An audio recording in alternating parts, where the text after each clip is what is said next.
A good evening to you all, and thank you for joining us here on Rwanda Television News tonight. We do hope you had yourselves a great Tuesday. Now here's a sneak peek of our edition. This afternoon at Urugwiro Village, President Paul Kagame received Professor Dong Sap Yoon, President of Yonsei University, Dr. Won Yong Lee, Executive Vice President of Research Affairs, and their delegation. Members of the Parliament Committee on Social Affairs in the Parliament have requested the Ministry of Finance and Economic Planning to take action to ensure that projects undertaken by the Rwanda Social Security Board generate more profits. On the international scale, a high-level sub-regional workshop focusing on strengthening biodiversity restoration monitoring under the Global Biodiversity Framework is currently underway in Nairobi, Kenya. We are glad to have your company tonight, coming to you straight from the heart of Africa, Kigali, and I bringing you tonight's English Bulletin is Martina Abera. Now let us begin by informing you that this afternoon at Urugwiro Village, President Paul Kagame received Professor Dong Sap Yoon, President of Yonsei University, Dr. Won Yong Lee, Executive Vice President of Research Affairs, and their delegation. Discussions focused on strengthening Yonsei University's partnership with Rwanda through academic exchange, research, and capacity building in education. In June 2024, Yonsei University awarded President Kagame an honorary doctorate in public administration. Moving ahead, members of the Parliament Committee on Social Affairs in the Parliament have requested the Ministry of Finance and Economic Planning to take action to ensure that projects undertaken by the Rwanda Social Security Board generate more profits. This was revealed during a meeting between the committee members and the Minister of Finance and Economic Planning on Tuesday. On May 6, 2025, the Auditor General of State Finances, Alexis Kamuhire, presented a report to both chambers of Parliament on the use of state finances and assets for the fiscal year 2023-2024. During this time, the Auditor General highlighted some stalled projects of RSSB, including more than 500 houses built in Batsinda since 2016, which remain unfinished to date. Besides this building project that was expected to be profitable, the comprehensive report, which includes investigations by the Office of the Auditor General from July 2015 to March 2025 regarding the use of resources from public servant savings contributions at RSSB, reveals some projects where large amounts of money were invested, but which have not yielded results. After analyzing the report, the members of the Social Affairs Committee expressed concerns about these projects and called on Minecofin not to ignore them. However, despite some losses in certain RSSB projects, there are also successful investments such as the golf course project. This $42 million investment, currently managed by Rwanda Ultimate Golf Course, company affiliated with RSSB, not only generates substantial revenue, but has also become a major employment platform, generating especially for youth. Currently, RSSB is owed nearly 70% in arrears by government-funded institutions that have failed to make the required contributions for their employees as mandated by law. The Minister of Finance and Economic Planning, Yusuf Murangwa, explained that although some RSSB projects have not delivered the expected returns in the past, this does not mean the institution is operating at a loss. As the supervising ministry, they noted that reforms are underway and are expected to produce positive results. Currently, the assets of the National Social Security System have reached 3.2 trillion Rwandan francs. Last year, RSSB earned 413 billion Rwandan francs, representing a 15.6% increase compared to the previous year, mainly from investments in various projects. However, this amount could have been higher if some RSSB projects had yielded the expected profits. The Ministry of Health has urged Rwandans not to hide cases of abuse because it has harmful effects on the health and mental well-being of the victims. This comes at a time when data from the ministry shows that over 60% of people who experience various forms of abuse do not report it for treatment or receive other kinds of support. In a presentation to the Committee on Governance, Gender and Equality, the Minister of State in the Ministry of Health, Dr. Yvan Butera, explained the ministry's efforts in preventing and combating gender-based violence and teenage pregnancies. He highlighted that support for these issues is integrated and mainly provided at Isange One-Stop Center. However, a major challenge remains the large number of victims who remain silent about the abuse. The program was also discussed, and members of parliament raised questions regarding strategies to protect mental health and care for those affected by these issues. The Ministry of Health stated that government actions have contributed to an increase in the number of people seeking mental health services, while the overall number of people with mental health problems has decreased over the past 7 years, according to the recent research by the Rwanda Biomedical Center in 2025. Statistics from the ministry show that among abuse victims, only 43% of women and 40% of men report the abuse and receive the necessary medical and other support. The Ministry of Health of Rwanda called on Rwandans that anyone who experiences any form of abuse should not keep it to themselves, but should report it to the relevant authorities to receive different forms of support, including mental health counseling. Moving ahead, Rwanda joined Israel in commemorating the Holocaust against the Jews for the 81st time. During the event, the United Nations resident coordinator in Rwanda, Ozonio Ogielo, reminded participants that both the Holocaust against the Jews and the 1994 genocide against the Tutsi occurred largely due to the silence of the international community, despite having the capacity to act and stop them.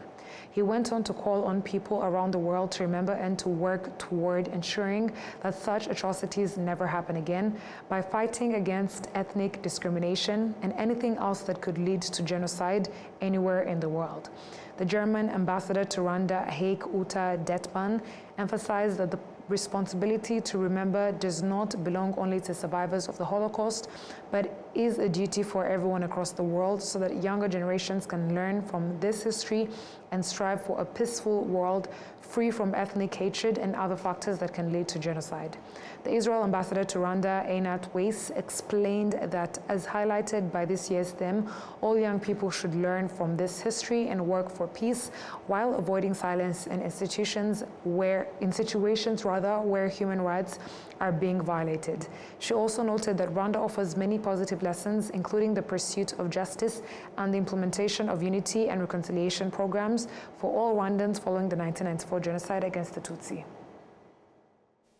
This year's theme, called Bridging Generations, we had it before Dani Shashua from our Jewish community, a younger member, because this theme of bridging generations reminds us that memory is not static.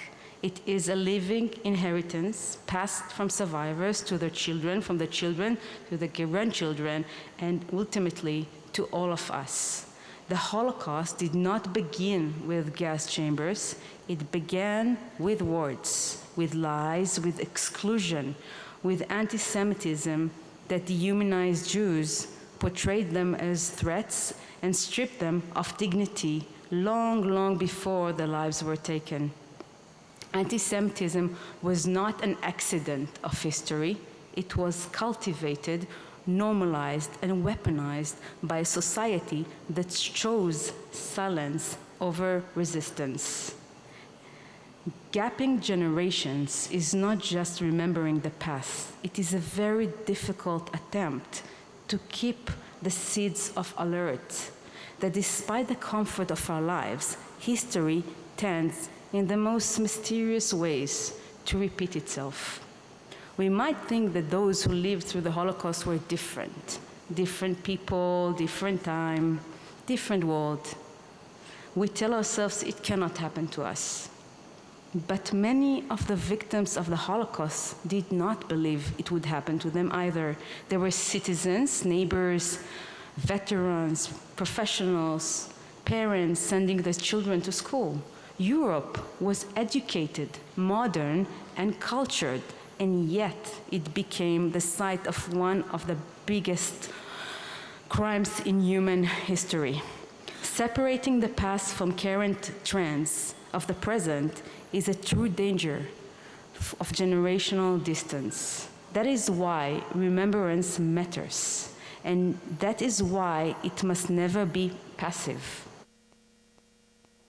The Minister of Foreign Affairs and International Cooperation, Ambassador Olivier Nduhungirehe, highlighted that commemorating with Israel means a lot for Rwanda as a country that experienced the 1994 genocide against the Tutsi.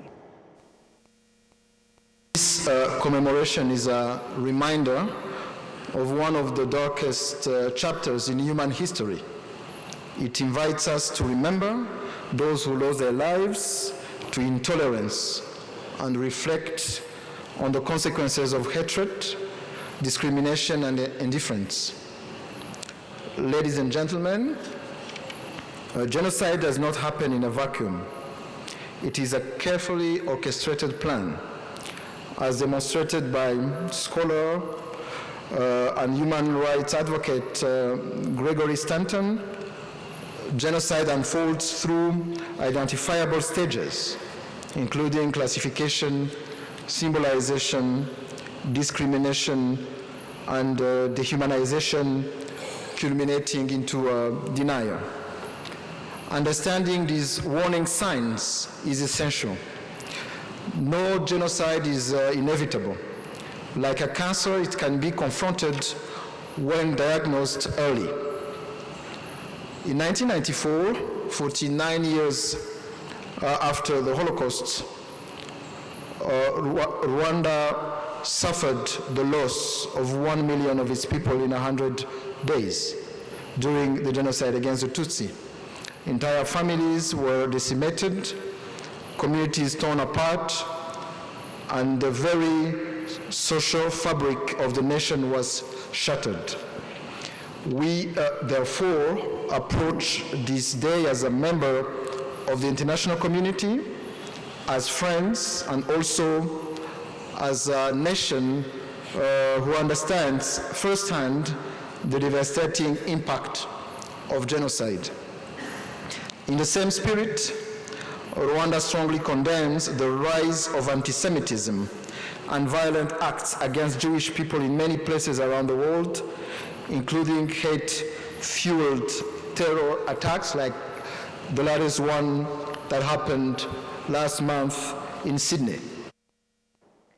The Holocaust against the Jews took place during the Second World War, which ended in 1945 and claimed the lives of more than 6 million people.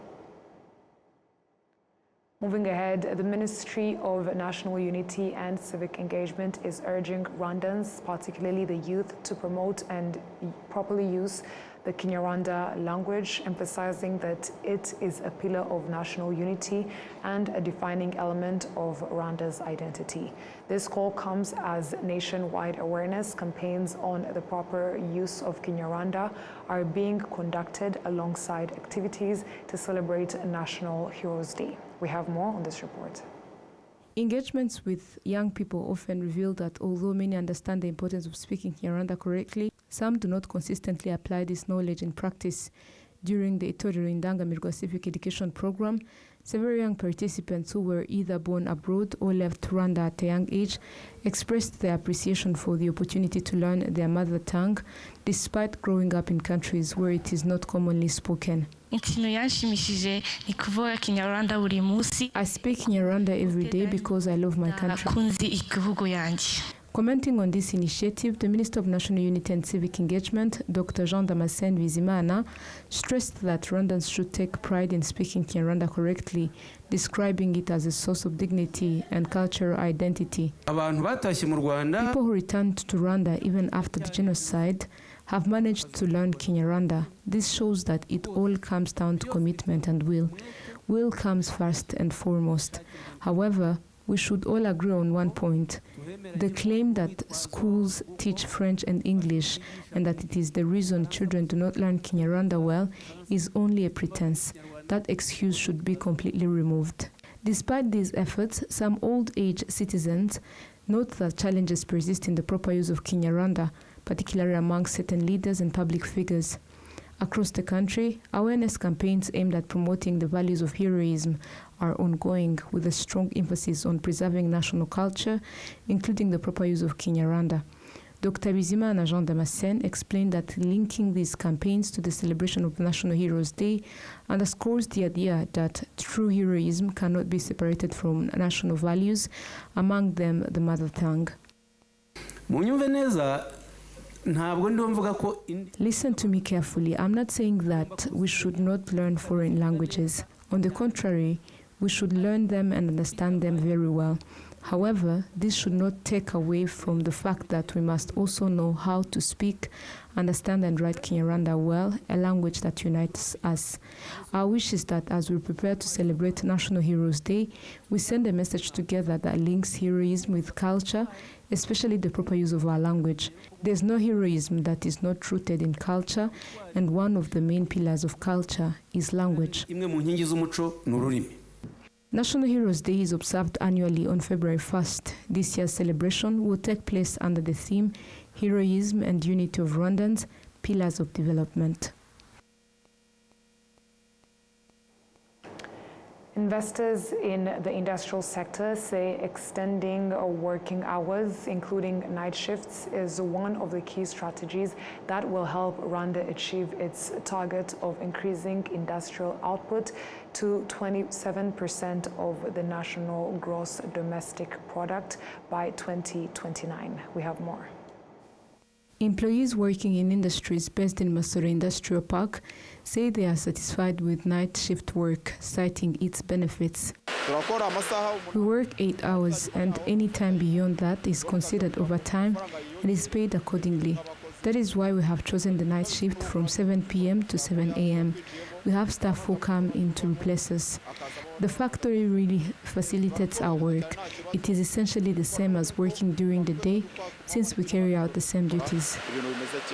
The managing director of Meraki Industries Limited, Anand Sharma, says the company operates on a two-shift system, with employees working 8 hours during the day and 8 hours at night, a model he says has significantly boosted productivity.